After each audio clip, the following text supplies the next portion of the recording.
given that these people, and I genuinely, being honest here, I'm representing the constituents that I look after in the commuter belt of Meath East. And to give you an example of the town that I live in personally, but it's not just one town, there's about 8 of our towns in South Meath that are in the same position. The village that I live in had 800 people living in it 10 years ago, and today it has 10,000 people. Ashburn has 11,000, Dunboyne 10,000, Dunshaughlin 8,000, and all of those people have moved in to the newly built houses to those towns and villages between the last 5 and 10 years, and they paid serious amounts of stamp duty. And yes, they're in negative equity, and yes, they might still have just about the ability to pay the property tax, but some recognition of the contribution that they've already made to the state, I think, would go a long way to winning over, the hearts and minds of those people, and to recognising the merits of a property tax as a sustainable tax, to fulfil and to fund our local services ongoing. And I would ask you to reconsider that again, please. The real reason I wanted to talk today is because of Section 3 of this bill. And Minister, I have to say, quite simply, when I read it, I'm absolutely gutted. The people that we're representing, and they come from probably 5, maybe 6 different counties.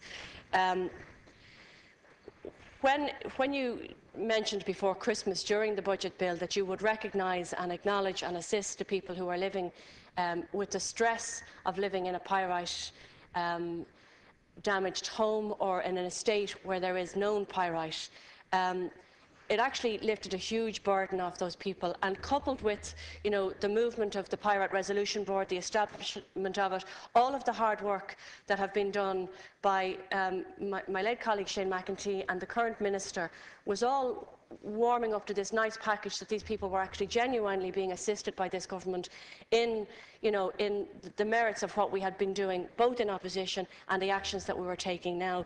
But I have to be very honest with you, simply the restrictions that have been put in this bill really send out a really wrong message, and I actually don't think it's the message that we want to send out or that we're trying to give out. And I'm not blaming even your department. I think it stems from, the terms and conditions that were devised in the Department of the Environment, where when we broke the categories of people who are being affected and will be assisted by the department into 3, we broke them into red, orange and green categories. The red category was the one that we denoted had significant pyrite damage, and that's been brought forward and has been included into the wording of this bill. And so in actual fact, all we're proposing to do is to give a 3-year deferral or a 3-year exemption clause to the people who have significant pyrite damage, as if they were the only people that were currently being addressed by the Pyrite Resolution Board.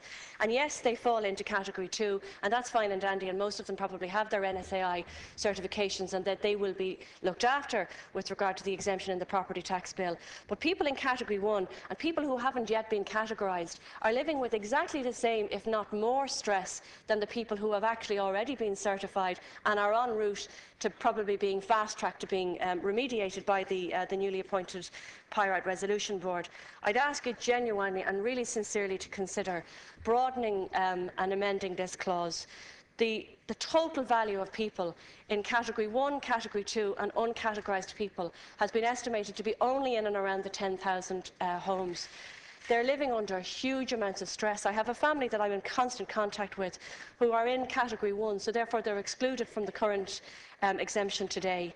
They do have damage to their home. They go and put their 2 children to bed every single night with fear that the gas pipes that are running through their home and not around their home could potentially shift and explode. And yet we have put them in the orange category because they don't have significant pyrite damage to their home already. The damage to their mental health, to their physical well-being and to their family life couldn't actually be quantified with regard to money. But I really believe that the message that we're sending out is not the message that this government is actually trying to deliver. I believe that we're desperately trying to deliver remediation to those 10,000 homes. I think Phil Hogan wouldn't have done what he had done, and Shane McEntee wouldn't have worked as hard as he had for the last 5 years if we didn't have the sincere will to help these people. I think, please, reword this amendment. The people that we're talking about are currently living in homes that are absolutely worthless, and only for the fact that there's obviously a residual value from a banking perspective on their homes, they would be paying 0 stamp duty regardless of whether they had damage to their house. I don't believe that this government believes that those families and those parents and children that are living in those homes are worthless. And I would sincerely ask you to revise this amendment and to include all of those 10,000 houses that have been identified by the Department of the Environment in this bill as an exemption. It's only for 3 years at worst case scenario, and because of the speed of the Pirate Resolution Board and the actions that they're going to take in a very short space of time, it'll actually decrease that number very, very quickly, and so those people should probably come back into the loop much sooner rather than later. So I'd really urge you to have a look at this again, and thank you for your consideration. And now call Deputy Joe Higgins and Deputy Higgins are sharing with Deputy Luke Flanagan. 10 minutes each.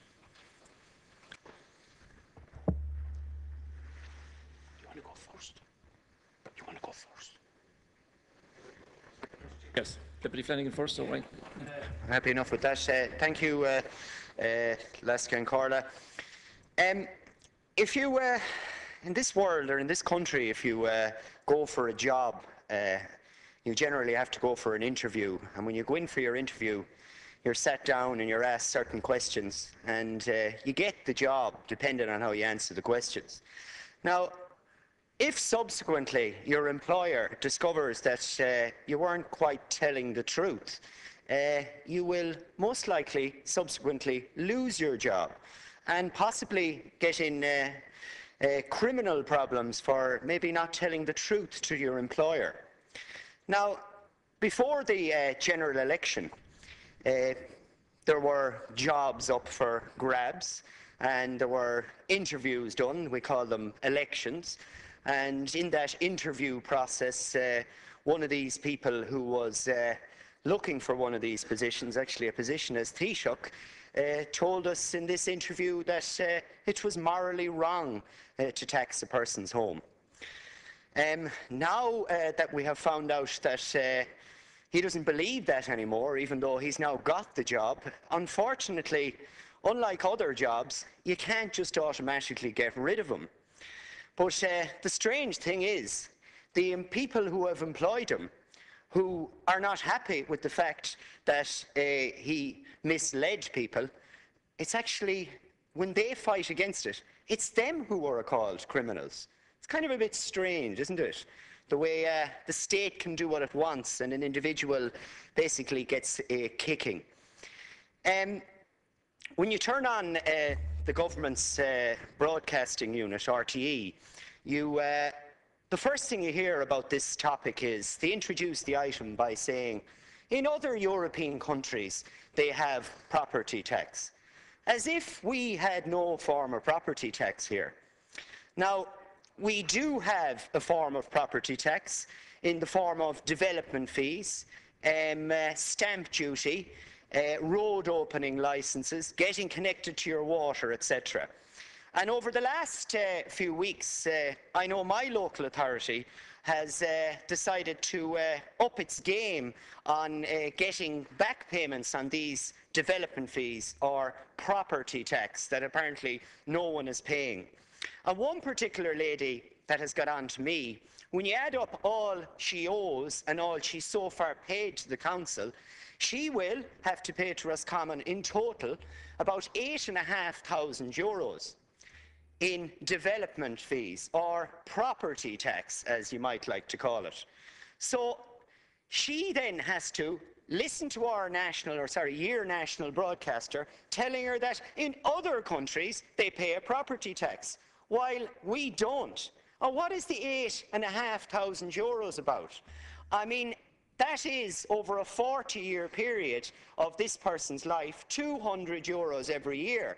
But then at the same time, this person is being told, you're not actually paying a property tax. Well, if it isn't a property tax, what is it? So the first thing I think you need to do on this issue is to be truthful with people and not be telling people the reason this tax is coming in is because every country has a property tax and we don't. We already have a property tax. And to actually make it worse, these people have to borrow this money, and it's actually even bigger still. It'll actually work out at about €300 a year over 40 years. And still, this person is being told that, well, you're not really paying a property tax. Like, what is it? It is a property tax. Now, there's been a lot of focus, and rightfully so, on people's ability to pay and on the fairness of this. And it's quite clear that even if people want to pay it, many people, a very significant part of the population, cannot pay it. And people who are not going to be able to get waivers. So from that point of view, for the first time in my life, I'll agree with Fianna Fáil, it's the wrong tax at the wrong time. Although I don't think they were the ones who thought it up originally, that there was a problem with it. But there is a bigger problem with this tax, and any tax to any unaccountable local authority system. And I know I'll be told, but we're reforming that. Well, the reform is actually going to make it less accountable. But if in the morning you go into a shop and you purchase a product, and that product is covered in mould, or it's rusty, or there's something wrong with it, you can actually go back to that place and get your value for money. However, if you are paying money into your local authority system and you're not happy with your service, well, it's a case of tough, because there's nothing anyone can do about it, because county councillors have basically no power.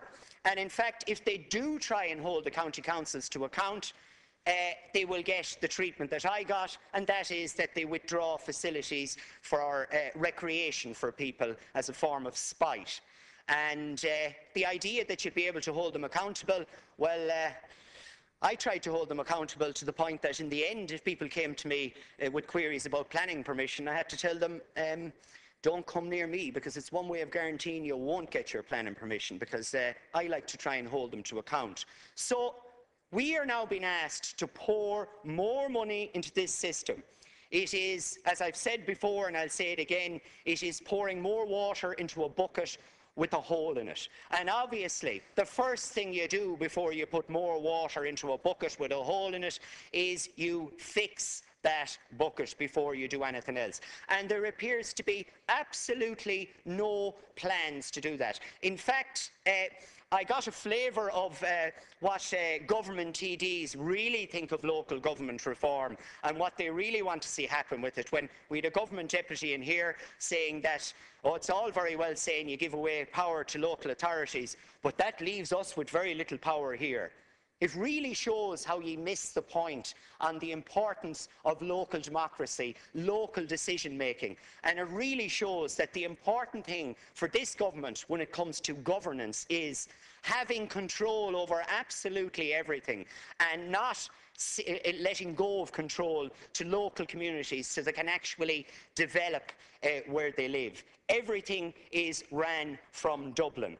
And as a result of that, that actually adds to more waste, because there is no way, no more than you couldn't rear your family from Dublin, and you could try to do it on the phone, but it isn't quite as successful a model as actually being there.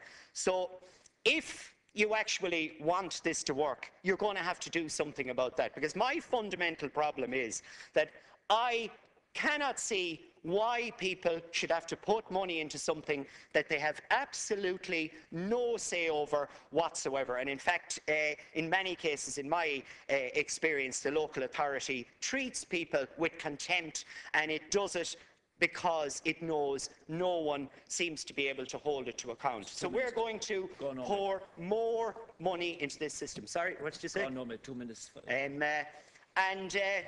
Look, you would imagine at this stage that the arguments have been put out there to you. You know people can't afford to pay this in many cases, but still you're driving ahead with it. It's a bit like as if when you look at that credit union study on people's disposable income, that you actually think it's a work of fiction. Well, if you actually think it's a work of fiction, fine, and you actually believe that people can afford to pay it, I think you should go out there and have a look at it yourself and give us some concrete proof that the League of Credit Unions figures are not correct, because no one seems to be able to disprove them. So if you can't disprove them, you kind of have to conclude that they are correct. And you have to conclude that people cannot afford to pay this. And I hear an awful lot of talk about suicide and how the government are going to get together a strategy, and they are getting together a strategy on reducing suicide in this country. But the one thing you seem to miss on the whole suicide issue is that one of the biggest contributing factors to suicide is stress, and stress from economic problems. And by imposing this tax, and believe me, this is only the thin end of the wedge, because it's going to start off at the amount you have it now, and you will put it up. And it will put people into more stress and cause more problems for them. And it'll leave people having to make a decision. Do I pay my mortgage? Do I pay my household tax? Do I pay my water tax? Which one of them will I not pay? And people will have no choice but to do that, because you have another one coming now, I don't know what it's called, the underpants tax or the glove tax or the television tax, basically coming down the line, and people are not going to be able to pay it. And people like to be able to pay their bills, but you are putting them in a position where they won't be able to pay them. So purely on an ability to pay basis, you're going to have to scrap this. But most of all, on the basis that there is no accountability in the system that we're expected to pour this money into, on that basis alone, it's a good enough reason to vote against this. Now call Deputy Joe Higgins, 10 minutes.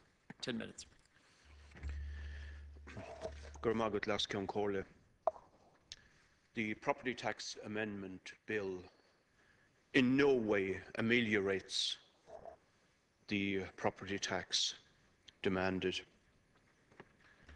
The property tax is an odious tax.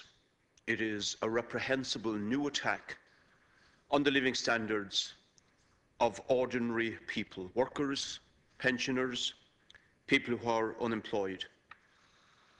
It is also a bailout tax. It is a banker's tax and a bondholder's tax. It is part of the tribute exacted from the Irish people to bail out the European financial market systems, the banks, the speculators and the developers, following the disastrous crash in the financial markets system for a period and in the Irish property bubble. Now, this property tax is driven by international capitalist forces represented by the Troika. And the Irish people are the victims of this tax, but an Irish government is the agent for this tax. That's the reality of the situation.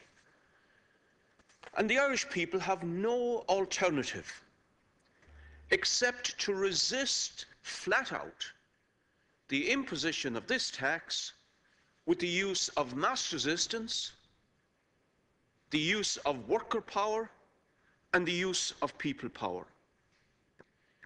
People cannot look to the majority forces in Dáil Éireann for any redress of their grievance against this tax, and opposition in society is absolutely massive to it. The people cannot look to Fine Gael, or they cannot look to the Labour Party for any justice with regard to this, because both parties have flagrantly did an about turn on what they said to the Irish people before the general election of 2011. The Labour Party, in its manifesto, did say that they thought it was necessary to introduce a site value tax, which is a different issue to a tax on the value of the individual or the family home. But the Labour Party manifesto went on to say that it would be necessary to devise a fair basis for such a charge that takes account of the value of property in different regions and the need to take account of those who have recently paid large sums in stamp duty or who are in negative equity. Where is any of this reflected in any meaningful way in the Property Tax Implementation Act? Now, Fine Gael goes one better. And the Fine Gael manifesto declares that Fianna Fáil's proposal, now endorsed by the Labour Party, to introduce by 2014 an annual recurring residential property tax on the family home is unfair. So both parties have utterly and totally dishonoured what they said to the Irish people in the course of the general election campaign, and this tax has no democratic legitimacy. That is the reality of the situation.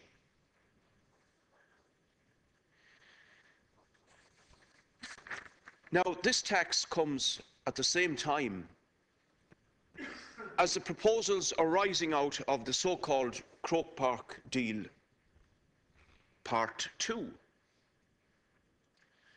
And it's very interesting that the property tax imposition and the full frontal assault on low and middle income public sector workers are now intermeshing with each other. Because of course there is an intimate link between the two. And I see the Minister has the neck to repeat the old canard in his speech that the property tax was needed because they couldn't put another tax on work. As if the workers who are being demanded to pay this tax have some hidden source of income or a hidden pot of gold under their house to reach in for to pay this tax. And the lie is given to that propaganda, of course, by the legislation itself, which is giving draconian powers to the revenue to instruct employers to deduct the tax directly from where? From workers' income, from the same place as income tax come, at the same time and in the same method. So the point is that public sector workers and private sector workers are both going to have their incomes attacked in this way, at the same time as another new tax attack is being made on public sector workers through the savage impositions and cuts of the so-called Croke Park proposals. Now, I salute the trade unions that are resisting the Croke Park proposals, as indeed those trade union leaders who are supporting them are betraying workers. The point is that when the revenue demands begin to go out in a few weeks' time, there will be a massive movement of resistance. There will be a movement of working class people, of middle income people, of unemployed people, and of pensioners. And because the people have no recourse or no hope of any justice in Dáil Éireann, the most powerful weapon that people will use is to downright refuse to register for this tax, and in large numbers to boycott, in fact, the revenue demand. And that people are absolutely justified in doing that, and it is the most effective way for them to try and force the government to abolish this tax and to take this burden off. And, of course, to follow through such a mass boycott, and half of single homeowners, people who own one home, are still boycotting last year's tax. The most effective way is for a massive boycott, joined up with huge political pressure on the parties responsible, by people bringing their case to the doors, the clinics rather, and the meetings, etc., of government ministers and deputies, by massive mobilisations, showing their people power, but also carrying that opposition and resistance forward. And if revenue dares to deduct from people's wages or social welfare, that is met with massive resistance, massive opposition, industrial action by workers who would be affected, and fought in every way possible. There is also need, it's quite clear, for ordinary people to begin to put in place political representation for themselves that will give a real representation, as opposed to the situation where they are told what now turn out to be lies in the course of a general election campaign, and then are left at the mercy of the false promises of Fine Gael and Labour in this case. So I strongly advocate that the anti-home tax movement, I strongly advocate that the anti-austerity campaigns around the country should immediately begin to put in place a national slate of hundreds of candidates for the local and European elections that will be held in June of next year, and to declare now that in every constituency in this state and in every local authority area, the parties that are imposing the property tax will be faced with political candidates, representing the mass movement of opposition to this tax, the mass movement to the bailout, the mass movement to the disastrous austerity agenda, which is ruining our society in order to bail out bondholders and the European financial market system. In that way, I believe that we will see in the next 6, 12, 18 months, no matter how long it takes, an unprecedented movement of massive opposition, of workers' opposition, of people power opposition to this fundamentally unjust measure, to such a degree that has never before been seen in Irish society. Perhaps you would go back to the campaign by the small farmers against the land annuities in the 1920s for a parallel as to what the type of resistance that is there and will emerge openly in the next months in order to seek and secure the abolition of this new odious imposition on a people who can bear no more burdens to bail out the European and indeed the Irish financial market system. Deputy Peter Matthews is the next deputy. Call Deputy Matthews. Thank you, Cathaoirleach, and thank you for the opportunity to speak on this bill, the Local Property Tax Amendments Bill. You know, I've listened to the debate from all sides, from the government sides and from the opposition sides, and the debate has travelled into many areas. It started with the first principles consideration of why we're actually dealing with a local property tax that aims to raise in 1 year about 500 million euro to fill a hole in the collapse of revenues of the state, and also to bring about a framework, and hopefully a fair framework, to charge for local services to the people who live in localities, whether they're urban or metropolitan, in a balanced and fair sort of way in the future. But the country stands in a very damaged and destroyed state. And I'm not going to go into the blame game. Luckily, I don't carry political calendar baggage on me. And I'm lucky in that regard. I'm not into the business of throwing accusations or blame backwards and forwards. But in this period of readjustment, where we have to correct overall finances for the country, which sees a gap or a deficit of 15 billion reducing to 12, of which about 8 or 9 is interest on borrowings to date. We've got to see that there's huge pain already in expression. Families are hurting. Suicides have been mentioned. Even the younger children's suicides. It's not because of Facebook and stuff like that. It's because in their homes there's been accumulation of 4 to 5 years, stress and worry, and families falling apart, unable to pay bills, a Damocles sword of possession by banks over houses, all these things, gas, electricity being turned off. And in that atmosphere, if you said boo to a teenager, their confidence is so wrecked that they could do something sudden and destructive. We don't have to start bringing in psychiatrists and psychologists to look into the causes. It's there if we're honest.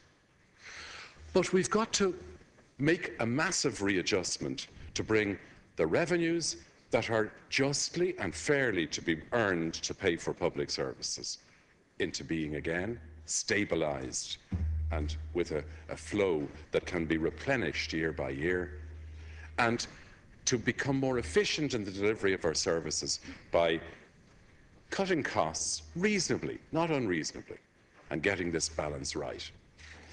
And I recommend, I always like to make a recommendation of a book, Daniel Kahneman's book. It's called Thinking, Fast and Slow. And we've come into the habit of thinking too fast in modern times, and particularly in recent times. And we fall prey to illusions and impressions. And we make our budgets and cut our cloth based on knee-jerk reactions and lack of depth thinking and rational thinking, slower thinking, scoping out what is sustainable, what makes sense, what has engineering structure to it. We sometimes go for lightweight architecture or impressions and packaging. Now, I'm saying that if we think about it, go back to first principles, and we need to raise about $500 million or $1.5 billion to address the budget of deficit of $3.5 billion this year, or correction this year. Well, we know that revenues for the state will come from incomes. That's where they'll be paid from, whether it's corporate incomes or personal incomes. But it's incomes. So then you have to say, in this period of readjustment or national recovery, what's fair? Who do we look to? Do we look to the larger numbers of people who are weighed down and unfit even to carry on their work? They're depleted, they're exhausted, to take more exhaustion? Or do we look to the stronger people who are temporarily toned and strong and can carry the extra load? Well, to me, it makes sense to look to them, but to explain to them why we're doing it. We're doing it for 3 years. We'd like you to step up to the mark from your stronger resources, which actually, here's the example of why they're stronger. The export surge of the last 4 or 5 years has led to revenues for the companies doing that exporting. Revenues minus costs, and the costs in the last 4 or 5 years have actually fallen. There have been efficiencies. So you've had a surge in the profits or the surplus incomes of these companies. And I think it would be reasonable, and I don't care where they come from, whether it's from abroad or from at home, to bear that readjustment window for the national economy and say, guys, we're asking you to take the honours of being able to bear a bit of extra load. 2.5% levy on corporation profits. The minister's familiar with this, and he's probably been very patient as I speak. But 2.5% on those corporate profits per year would yield about 650 million. The department have told us that. And if the high income earners, and by high I'm not talking about 100,000, I'm talking about 120,000 and over, were to take a levy on their incomes, their full incomes, not marginal, full incomes at 120,000 and upwards of 4%, that's another $500 million. And if you threw in a betting tax on everything that is gambled on, whether it's online or on courses or whatever, poker clubs, you know, the club, whatever, international poker games, yeah, that would raise another perhaps $250 million. That's a lot of money, and everybody would understand that 3-year effort, the national recovery effort. And it's clear, it's easy. By the way, all the systems of collection are in place for those levies. They're all in place. You don't have to give anybody extra powers or telltaling on anybody else. It's all there. The only thing that's missing is telling the story, setting it out, and explaining it. Now, Deputy Cowan there will remember that there was a supplementary budget in April 2009 when the NAMA construct was introduced as a model. It followed in July and later on the 16th of September with the amounts of money per the PwC report of what loans would go from what banks. But the idea came up in the supplementary budget of 2009. Now, here's a dangerous thought. Because we've heard very good contributions in this debate from both the government side, and there's an underlying effort, I can see it, of trying to be fair. That's what all the amendments are about. But let's take a bigger step after some deep thinking within a 3-year time horizon. Deputy, could I just interrupt you? Just a suggestion. I will be calling the Minister at 3:15 p.m. Okay, there's very much 10 minutes left. And am I sharing with anybody? Well, is it possible you might give 5 minutes to Deputy Snoddy? Oh, Snoddy. Oh, sure, yeah. So you have 5 minutes remaining. I'm just saying, if we were able to do this, could we dare to be courageous to bring in a supplementary budget that might say park the property tax and bring in 3 other strands of revenue creation along the lines I've suggested for the 3-year National Recovery Programme? Just a thought. It's a daring thought, but it could be worth it. Because we want to have revenues that are fair, not regressive. VAT would be regressive. Stable, I think this would be stable, because Deputy Mick Wallace very eloquently pointed out that the collapse of the property market meant that 60% of all the turnover of the property market disappeared in VATs, income taxes, stamp duties, the whole lot. 60% of every pound of a sale of a house when they were selling at 100,000 houses a year vanished off the table. That's the sort of hole we're looking at. That's the hole in the bucket that Deputy Flanagan talked about. But we've got to do these clear, non-complex, fair, stable. It's a suggestion. And I now hand over to Deputy Snoddy. Come out, Deputy Snoddy. Margaret Hosford Matthews.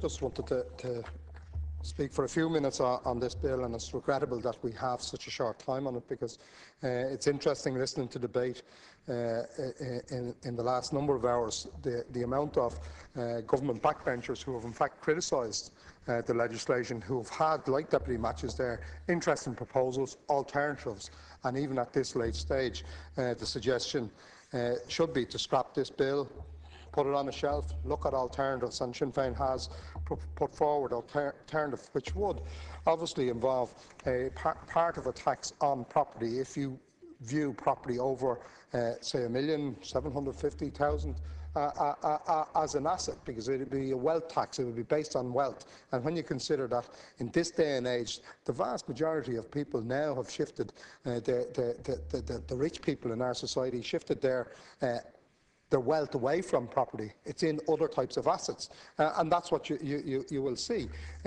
So I believe that we need to move, as other countries have done, to tax wealth, not property. But you also need to take account of people's ability to pay, and there is nothing in this bill which takes account of that. The 1.8 million people who are in this country who have only €100 left. And that's been eaten into all the time, because that doesn't account for the changes in budget this year. It doesn't take account of the property tax that you're hoping to impose. It doesn't take into account the water tax, or the changes, for instance, that's going to hit not only those 180,000 mortgage holders who are in distress, the increase in interest rates. And all of this means, in particular, for those who are on the breadline, those who are struggling to make ends meet, and especially for local business, it means that the money won't be there in local businesses. It's a regressive tax in that way, that you're taking money out of the local economy. And you might counter that and say, oh, this is going to protect local government, it will ensure that they will have the money. Well, considering that the money from the central fund that has been going to local authority has been reducing, and will continue to do so, because you will use this as justification that they've got another pot of money, that means that all of that money won't be circulated in the local economy. It won't be used as an addition to money that the local authority has to invest in housing. In fact, the local authorities are struggling to deliver the services because of the reductions in transfers from not only your government but previous governments. So, Minister, I believe that you do have the opportunity to look again at this. Agus Mullen dit tarring sheer ag an stad seo na lasatá ó cór agus tá bille statú denna mion lasathe in san bille seo níl siad chun dáile leis príomh fáib an bille seo nach bhfuil an cáin seo chorm agus go cór fáil réig leis caithfar díreú isteach a gcónaí go mbeadh cáin chorm agus meas an héin an téim bailach le dáile le sin ná dáile le cáin a chur ar sealúchas ar muoin agus tá sé sin chutha chun céin na gcuinge in éon ceann den rá cáin aisnéisina támatrééis fáiltú le tamil de bhléanta nuas támatrééis chu faoi bhráid an réaltas seo, ba chumála sin an réaltas roimhe seo.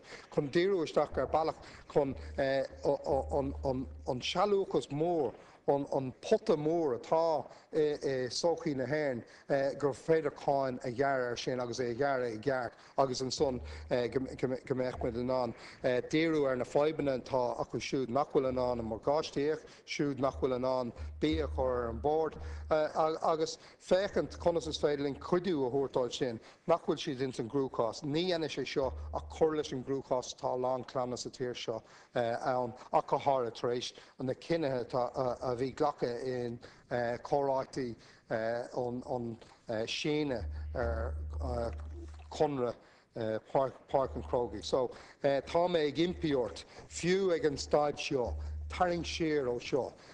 Mar ní sibh seo cóigh an bosca atá timpear. You didn't create the box. You adopted the box that was created for you by Fianna Fáil, and you've confined yourself within that austerity box. You need to think outside of it. You need to look at imaginative solutions because continuously going back to the well of the ordinary workers in this country, you will find that it's dry, and you will find that at some stage, as it has already, it will have a negative impact on local economies and the national economy. That there is another well out there that isn't being tapped in the proper way, and that's the wealth that I mentioned that is held in shares.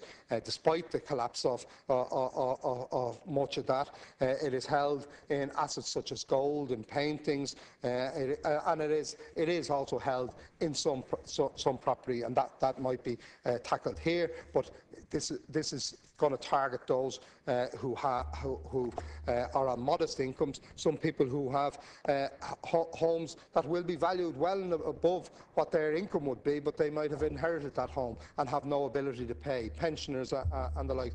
It will also tackle a double whammy for those who paid huge levels of stamp duty. There is no relief for those, especially those who paid after the year 2000, because those people were forced because there was never proper regulation of the rental market. There was proper leases, still isn't a proper regulation to ensure that people have similar leases and similar rental system that you have in the rest of Europe. There was underinvestment in local authority housing over many years, and that meant that people had to, just to put a roof over their head, they had to get themselves in over their heads in many ways, and that has proven correct. But you benefited from, and previous government benefited from, encouraging those people to buy houses well beyond their means. The banks were guilty of allowing mortgages at that stage, and that hasn't been addressed. It's never been addressed.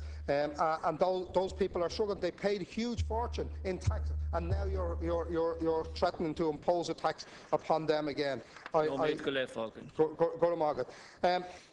And some of the points contained within the legislation is even kind of more draconian. The fact that you're suggesting that you'll be able to make illegal raids on people's bank accounts to recover this tax. That isn't even done kind of when companies owe the revenue money. You don't go after it in that way, take it out of the company's account. So here you have kind of one measure kind of being aimed at kind of the ordinary worker, those who are already struggling, and then you have a different approach to those companies who are struggling, that you write down taxes and that they owe for the state. You don't raid their banks. I have no problem in ensuring that people have to disclose kind of to revenue and that their income, what they have in the banks, but the fact that kind of the suggestion is that that can be taken off them. And the same goes for those who are in receipt of social welfare payments. The fact that you would have the power again, on top of, don't forget, we already passed legislation on social welfare which allows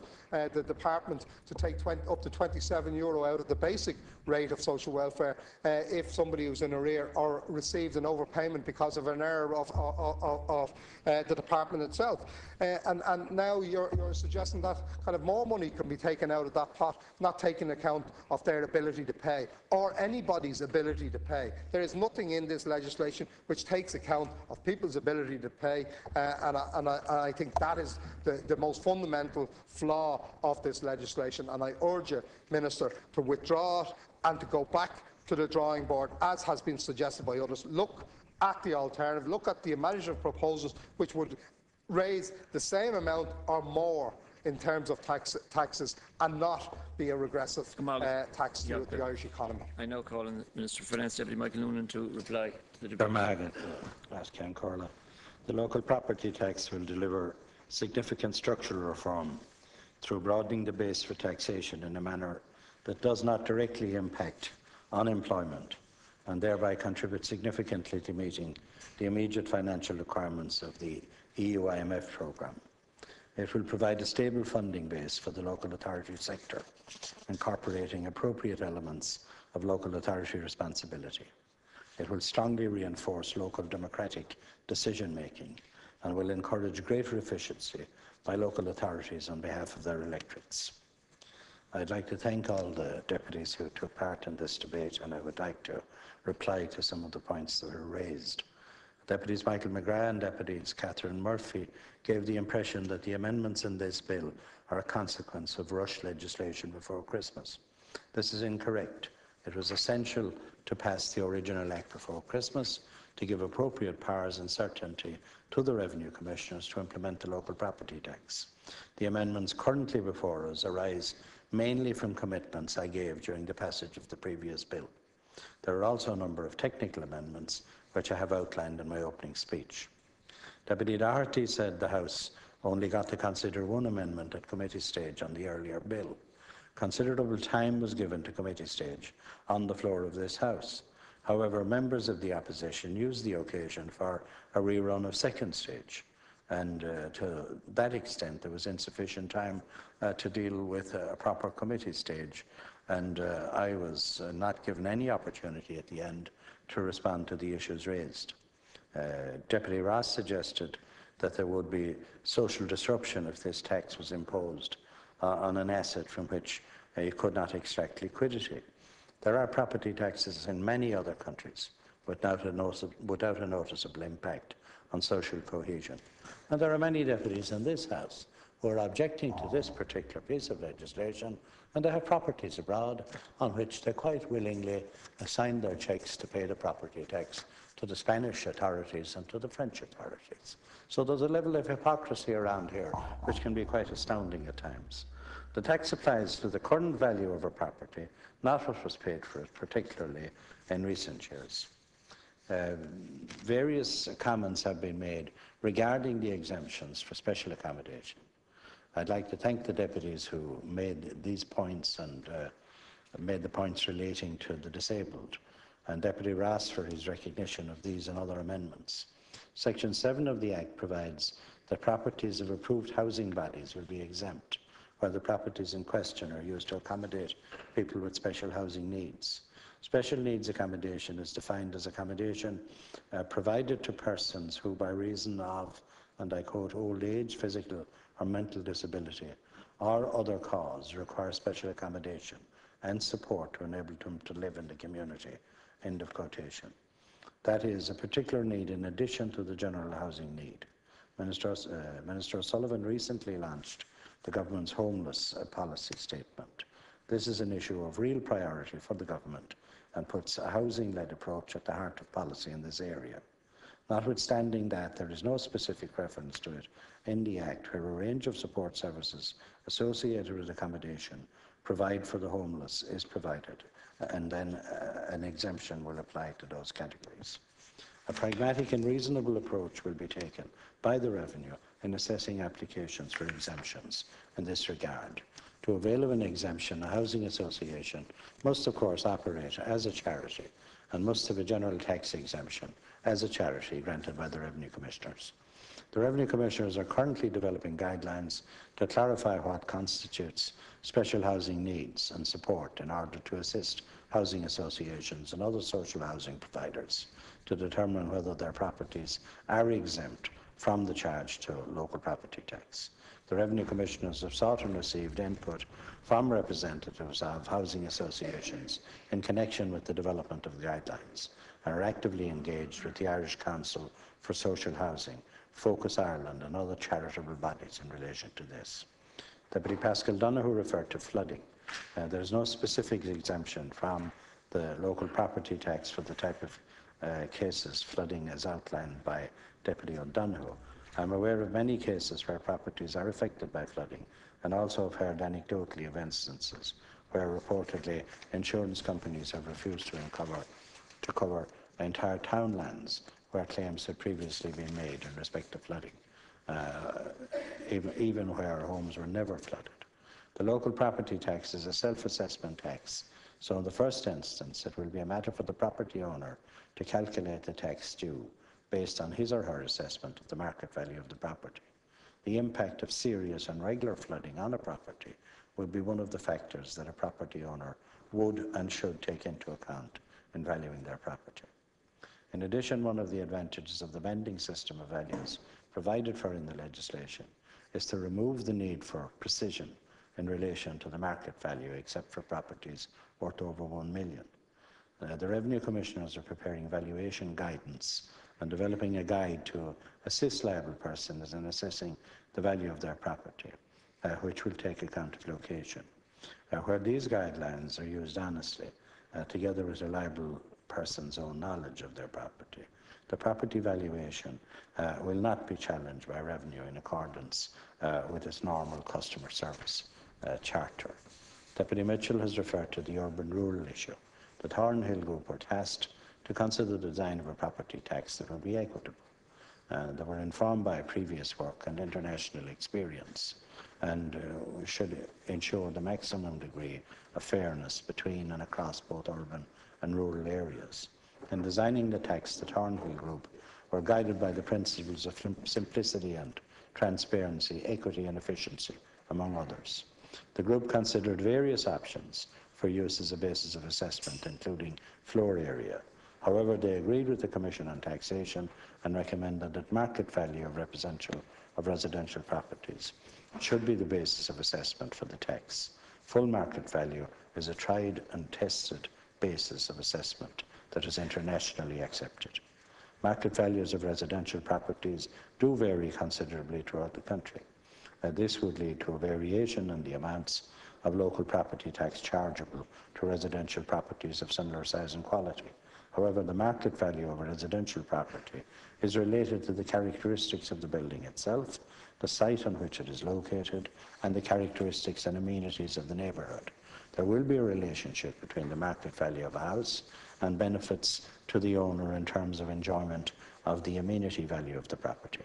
Taxable values based on market valuations will generally be higher in urban areas as compared to rural areas.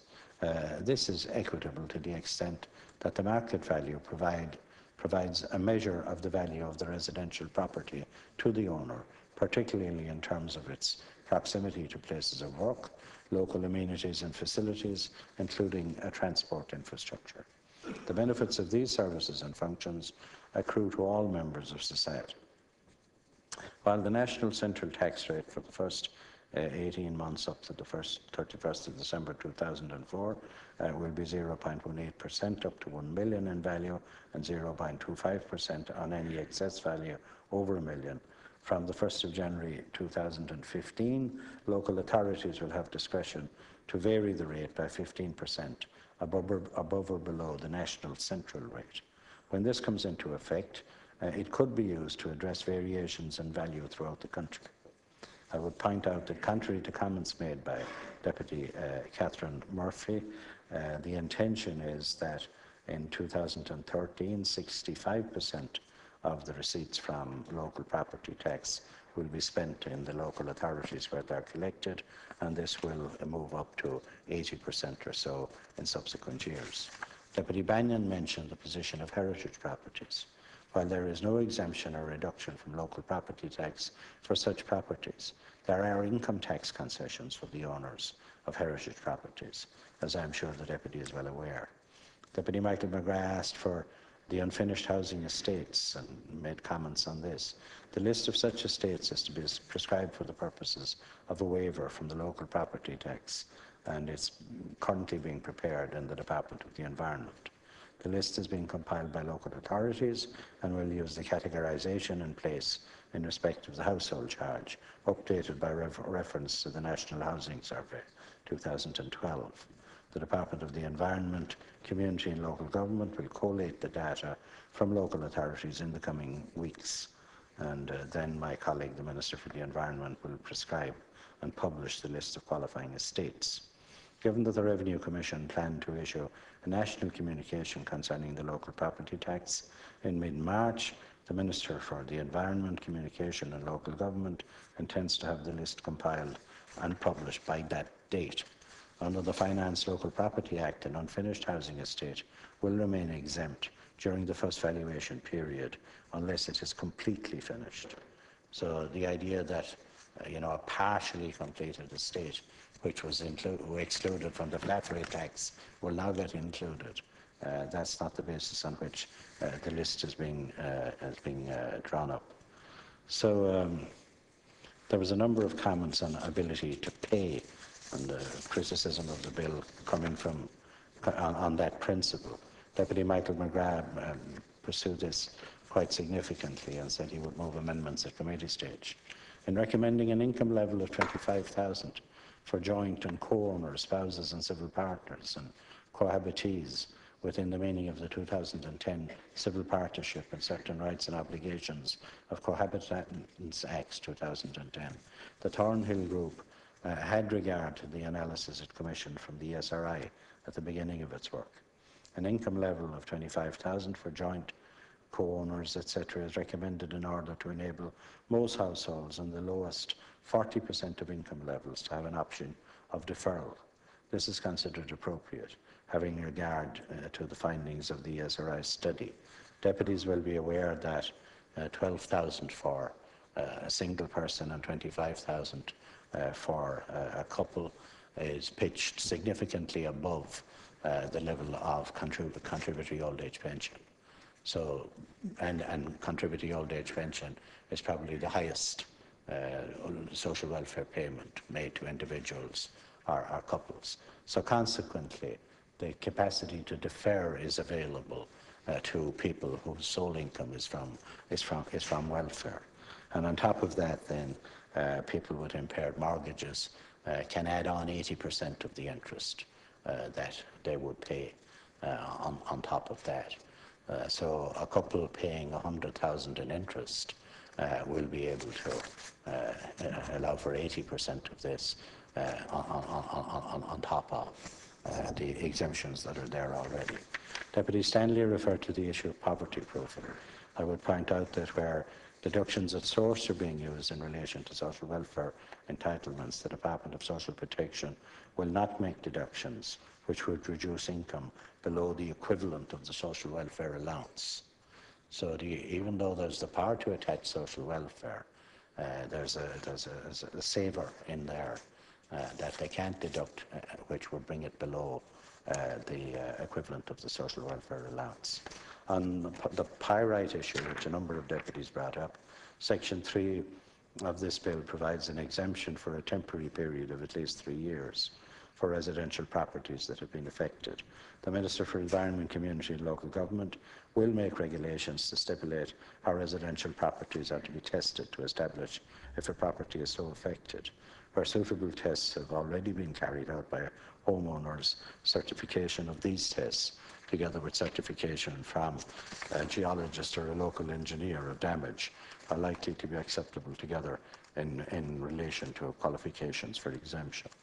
I mean, my intention is to exempt any house that has incurred significant damage as a result of pyrites to the degree that the property is valueless. And that is the situation in many of them. And I'm prepared to discuss with deputies at committee stage how we can simplify that process to ensure that significant cost is not imposed on householders who are trying to claim that as a result of pyrite's problems that their house is now of no market value.